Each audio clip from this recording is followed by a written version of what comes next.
नरकासुर एक दैत्य था जो विष्णु और भूदेवी का पुत्र था। उसके पिता विष्णु और माता भूदेवी ने ही कृष्ण और सत्यभामा के रूप में उसका संहार किया था। श्री कृष्ण ने उसका संहार कर 16,000 लड़कियों को कैद से आजाद करवाया था। तत्पश्चात उन लड़कियों को उनके माता पिता के पास जाने का निवेदन किया, जिसे उन्होंने अस्वीकार कर कृष्ण से विवाह का प्रस्ताव रखा। बाद में यही कृष्ण की 16,000 पत्नियां 8 मुख्य पटरानियां मिलाकर 16,008 रानियां कहलाई।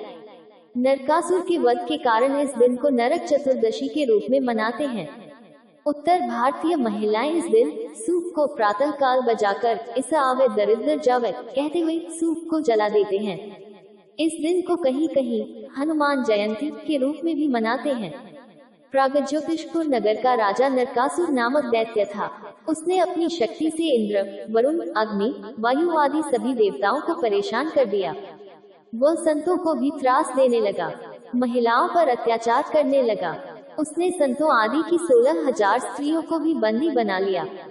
जब उसका अत्याचार बहुत बढ़ गया तो देवता व ऋषि मुनि भगवान श्री कृष्ण की शरण में गए।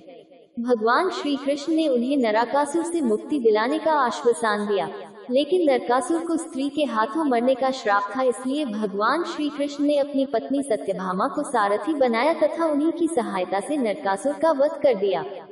इस प्रकार श्री कृष्ण ने कार्तिक मास के कृष्ण पक्ष की चतुर्दशी को नरकासुर का वध कर देवताओं व संतों को उसके आतंक से मुक्ति दिलाई।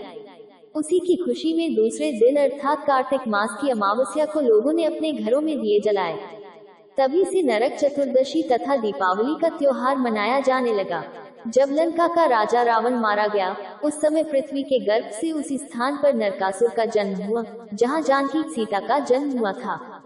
16 वर्ष की आयु तक राजा जनक ने इसे पाला था। बाद में पृथ्वी इसे ले गई और विष्णु ने इसे प्रागज्योतिषपुर का राजा बना दिया। नरकासुर मथुरा के राजा कंस का असुर मित्र था। 2 विदर्भ की राजकुमारी माया से इसका विवाह हुआ और विवाह के समय भगवान विष्णु ने इसे एक दुर्भेद्य रथ दिया। बानासुर की संगति। कुछ दिनों तक तो नरकासुर ठीक से राज्य करता रहा, किंतु बानासुर की संगति में पड़कर ये दुष्ट हो गया। अब वशिष्ठ ने इसे विष्णु के हाथों मारे जाने का शाप दे दिया, किंतु नरकासुर ने तपोबल से ब्रह्मा को प्रसन्न करके यह वर पाया कि उसे देवता, असुर, राक्षस आदि कोई भी नहीं मार सकेगा और उसका राज्य सदा ही बना रहेगा। नरकासुर द्विविद नामक एक वानर का भी मित्र था। 3 नरकासुर ने हयग्रीव, सुंद आदि की सहायता से देवराज इंद्र को जीता। वरुण का छाता और अदिति के कुंडल ले भागा तथा घोर अत्याचार करने लगा। नरकासुर के अत्याचारों से ग्रस्त इंद्र ने कृष्ण से कहा, भौमासुर नरकासुर अनेक देवताओं का वध कर चुका है, कन्याओं का बलात्कार करता है। उसने अदिति के अमृत स्त्रावी दोनों दिव्य कुंडल ले लिए हैं, अब मेरा ऐरावत भी लेना चाहता है। उससे उद्धार करो। कृष्ण ने आश्वासन देकर नरकासुर पर आक्रमण किया। उन्होंने सुदर्शन चक्र से उसके 2 टुकड़े कर दिए, अनेक दैत्यों को मार डाला। भूमि ने प्रकट होकर कृष्ण से कहा, जिस समय वराह रूप में आपने मेरा उद्धार किया था, तब आप ही के स्पर्श से ये पुत्र मुझे प्राप्त हुआ था। अब आपने स्वयं ही उसे मार डाला है। आप अदिति के कुंडल ले लीजिए, किंतु नरकासुर के वंश की रक्षा कीजिए।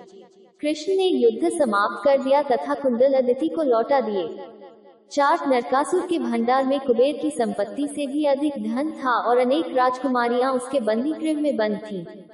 इन राजकुमारियों को श्री कृष्ण द्वारिका ले आए थे। 5 अहंकार के कारण ही नरकासुर अपनी शक्ति, अधिकार तथा सारा राज्य खो बैठा।